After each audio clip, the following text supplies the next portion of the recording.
Today we are going to talk about how to build your very own magic deck from scratch, like a nice cake or something.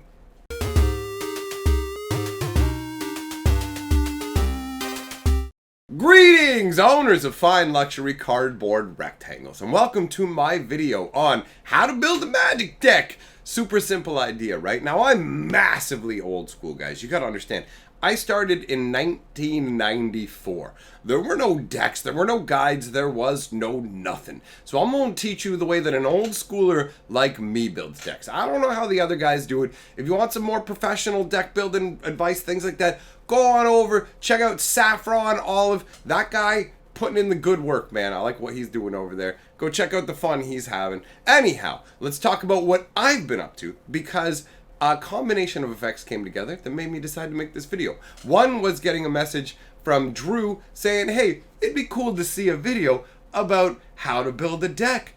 And it dovetailed perfectly because there was an announcement today about Two-Headed Giant, specifically how card interactions work. And I was looking through it and I happened upon Fraying Omnipotence, and my brain was like, this ruling and this concept will be a lot of fun to build a deck around. It's Two-Headed Giant, which I normally never play, right? I don't play Two-Headed Giant. I don't think about that format. When I play Magic normally, aside from the King Cube, which I play now, but historically, when I've played Magic, most of it has been standard play, and my decks have been geared towards that. So I thought it would be an interesting idea to talk about a Two-Headed Giant deck. So I went ahead and designed one around Fraying Omnipotence, and we'll talk about how I went around building the deck, and that'll give you the basic concepts that I use when it comes time to slap your deck together. Now understand, we're not here to build the absolute most powerful deck, although I will give you some tips on hopefully how to tweak it. Now understand, again, I started in 94, so a lot of this stuff, it's kind of ingrained in me. So teaching you guys about it, letting you know about it, I may miss things. So this isn't comprehensive. This is us dipping our toes into the water and me moving into a different format than I'm normally in to try and make me think of more issues than I would normally, so I can transmit more information to you guys. So the ruling about Fraying Omnipotence basically says, for those of you who don't know, it's the new card from Core 2019, where each player loses half their life. Now, the way this works in Two-Headed Giant is it kills everybody. They've had similar cards like this in Two-Headed Giant situations with Heartless Hidetsugu, who is a ogre creature who taps to make each player lose half of their life. But depending on if you're at odd life totals, it's not an instant kill. But Fraying Omnipotence, with nothing else coming into play, just the card by itself, kills everybody in the game. That makes the game a big draw, and that means that you actually can go and play a second game, right? Because it was a tie, and you can sideboard. Normally when you play Two-Headed Giant, you don't play a 2-out-of-3 match, so sideboards aren't a thing. But if you die to a tie like this, and everybody does, and you play again, then you're allowed to sideboard, which is a really interesting concept. The whole thing got my gears kind of spinning. Now, admittedly, the deck that I've built has nothing to do with taking advantage of changing the deck afterwards. So it's not like the idea is to get to the second deck and here's the sideboard, because I don't know how sideboards in Two-Headed Giant work. As far as I understand, because you don't normally play 2-out-of-3 matches, you wouldn't have a sideboard, so it would be your whole collection. So theoretically, you should be able to switch your deck entirely between games. So that seemed like something aside. It has nothing to do really with what I want to do. What I thought of, the first thing I thought of with Fraying Omnipotence was, well, if everybody's dying, what about something that says, I don't care about you being at zero? Like, I don't care about being at 0 or less life. Like, back in the day on Unlimited, there was this card called Lich. And that card basically said, it doesn't matter if you're at 0 life, you're still in the game kind of deal. But when you lost the Lich card, you died. The idea was you became a Lich, right? It was very, very flavorful and cool. And so other cards through Magic history have been influenced by that. And funnily enough, the first card I actually thought of when I saw the ruling about Fraying Omnipotence was Lich's Tomb. Now, this is a piece of garbage artifact from Darksteel. Forecasting cost. When it's out, you don't lose if you have 0 or less life. However, you have to sacrifice a permanent for every life you lose. Now, some beginners don't quite get why this is such a terrible card. all damage you take translates to life loss, because at the end it decreases your life total. So for every point of damage you take from anything, you're going to have to sacrifice a permanent. And that includes the Lich's Tomb. So when you run out of permanents to sack, you have to sacrifice that, and all of a sudden you're still at that negative life total, so you just die. So it's not a very good card on its own. However, if you have a Lich's Tomb out, all of a sudden you don't die to the Fraying Omnipotence.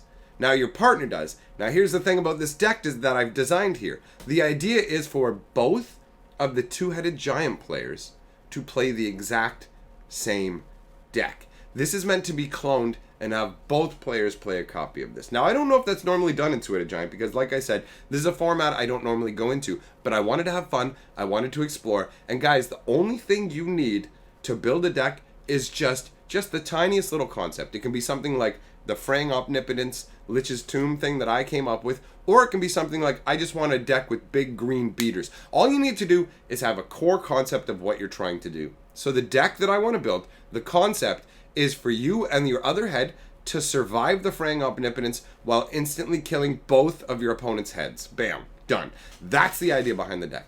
So now, how do we accomplish that? We start out, you look at Lich's Tomb. Now the problem with this is you both have to have one out, which is why, looking at all this, the only way this works for me is if both heads play the same deck. You could theoretically make some minor variations to cover different things, but what I used to do was I used to pull out piles of cards. I used to go through all my boxes of cards and pull out all the cards that felt applicable to the deck, but I figured that might not be useful for you guys, especially if you don't have a large collection, and if you just intend to go and pick up the singles on MTGO or order them online, things of that nature. Then for you, obviously, having everything available ahead of time and pulling it out, which is how I'd prefer to operate, just having it all and be like, yay, play sets of everything. But if that's not feasible, then just making like a little note, a list of what to start with. So I started to expand out the idea from the Fraying Omnipotence Lich's Tomb, and I looked for other cards that would help either basically save me from that stuff happening, the negative side, or add to the danger side. So we talked about Heartless Hitasugu and how he can tap to make everyone lose half their life, and it's very close to that, and it can kill people straight out or almost kill them. But the problem is that it costs red. The deck, I want to keep the deck fully black as much as possible. Originally, that was the idea. I wanted to keep it fully black originally, and he brings red into it, but really the big problem wasn't bringing the color into it. It was the fact that you put him out, he has summoning sickness. You can't activate his ability right away. So you have two options there. You either dismiss him out of the deck, or you look for options to speed him up to make him more viable. And the reason you're looking for more copies of these cards is once you have the concept of your deck, especially if it's like a combo deck like I'm building here, this won't matter nearly as much if you're just building like a green creature beater deck or something, but you want redundancy. You want to have what I mean by redundancy is like multiple copies, to the point where like it feels like you have way too many copies of this. It's like, I may need a baseball bat in case zombies break down my door, so I have 12 baseball bats around my apartment, and people may go, isn't that overkill? And it's like, I'm guaranteed pretty much now to have a baseball bat no matter where I run into a zombie in my apartment, kind of deal. So that's the idea behind redundancy. The more copies you have of like abilities in your deck that you're looking to have,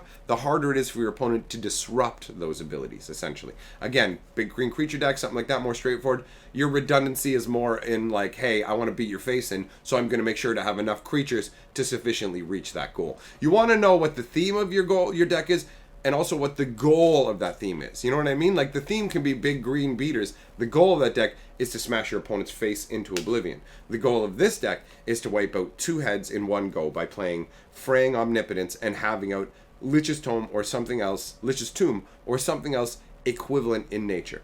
So in terms of the redundancy for threats, to up the number of threats, because Fraying Omnipotence is the singular threat currently, I looked at Hitasugu, discarded him. I also evaluated Havoc Festival. Now this one's interesting because it also says your opponents have, like, everyone have their lives, but the way that this one works with the rules is it goes half and halved instead. So basically, if you're at 30, you go 15, then you go like 7. So it doesn't instant kill. It costs 6. It doesn't fit. It doesn't work. So I ended up discarding it.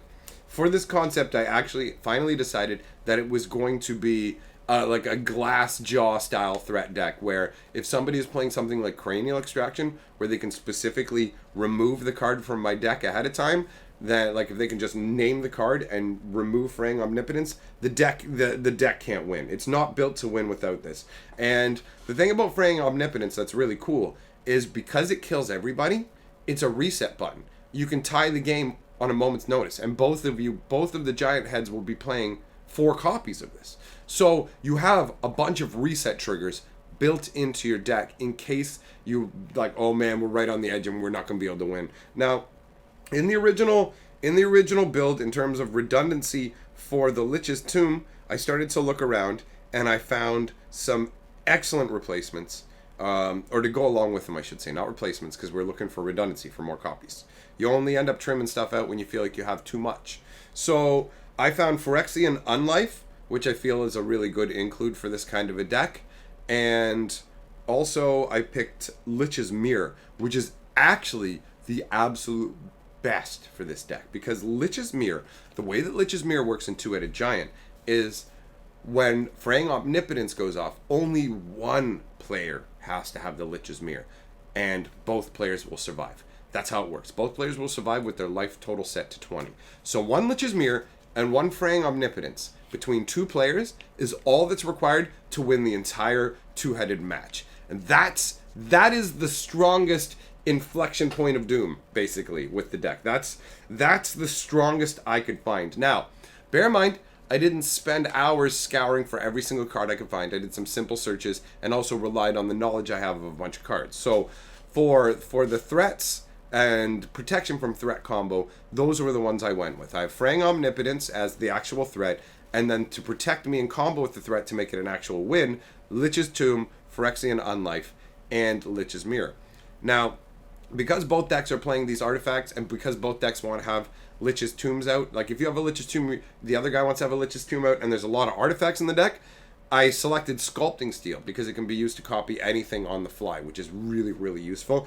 And one of the threats to this deck is destroying those permanents in play. So having more copies of these artifacts in play means that you're less likely to get blown out by, in response to you casting Fraying Omnipotence, I will cast instant speed destruction to destroy your artifact that's about to protect you. So it gives you a little more protection against that. Sculpting Steel gives you more copies.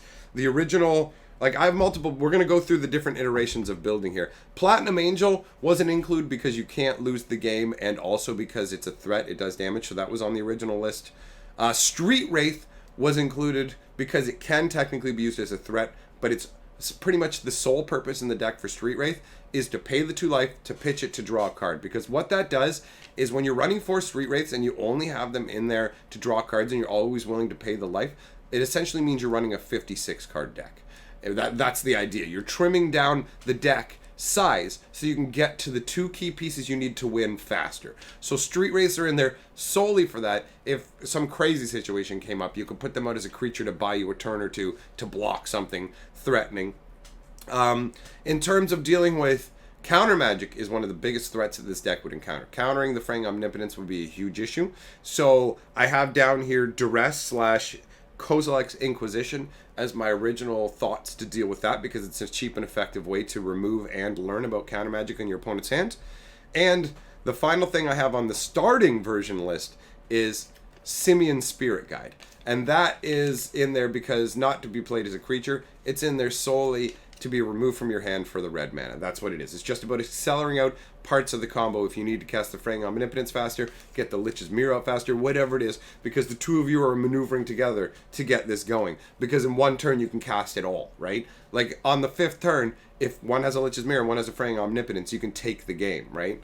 So that was the initial build, and what you have to do is you have to take a look at your initial build, decide how well it fits your goal, and see if there's ways that you can tweak it up and make it better. Think about what the weaknesses of the deck are so you can change things up. So then what I started to do was I started to write down the numbers, the copies of each card that I would put in there. So I started out with 4 Simian Spirit Guides, 4 Lich's Tombs, 4 Lich's Mirrors, 4 Sculpting Steels, 4 Ensnaring Bridges. Ensnaring Bridges I put in there because I was like, okay, this will keep creature threats off of you. Like, giant creatures won't be able to hit you quickly because the bridge is out, and you can keep your hand relatively small by putting things out.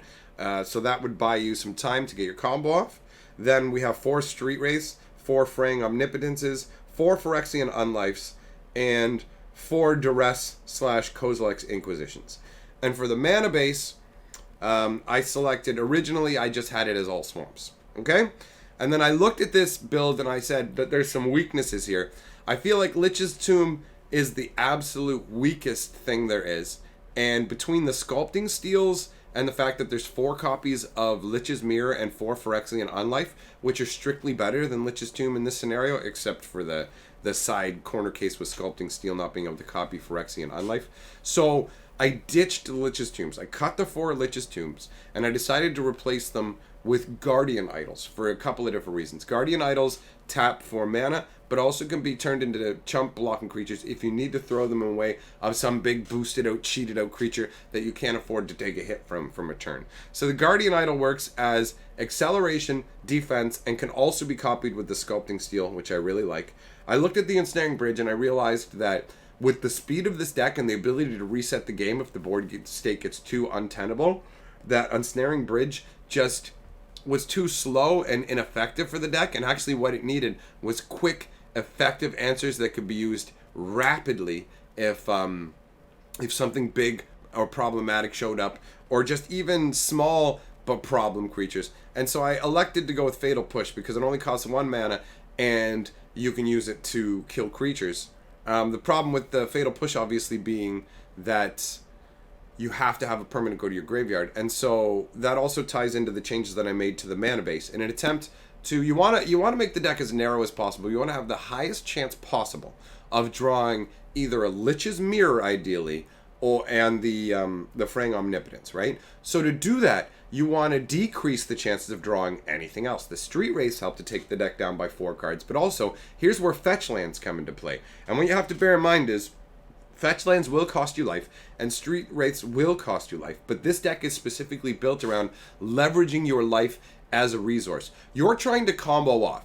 You're not looking to win any kind of fight with this person in terms of a creature war. You're literally just trying to keep your hand on his forehead while he's swinging at you until you can hammer him in the skull. That's exactly what's going down. It's not a back and forth kind of scenario. So fetch lands, every single fetch land, even though it's pretty much all black, and there's only the Phyrexian Unlife. First of all, the white black lands, all the fetch lands, anything that let you get a swamp will let you get a copy of the shock lands, which we're going to include 4 copies of the white black shock land. They count as a plains and a swamp.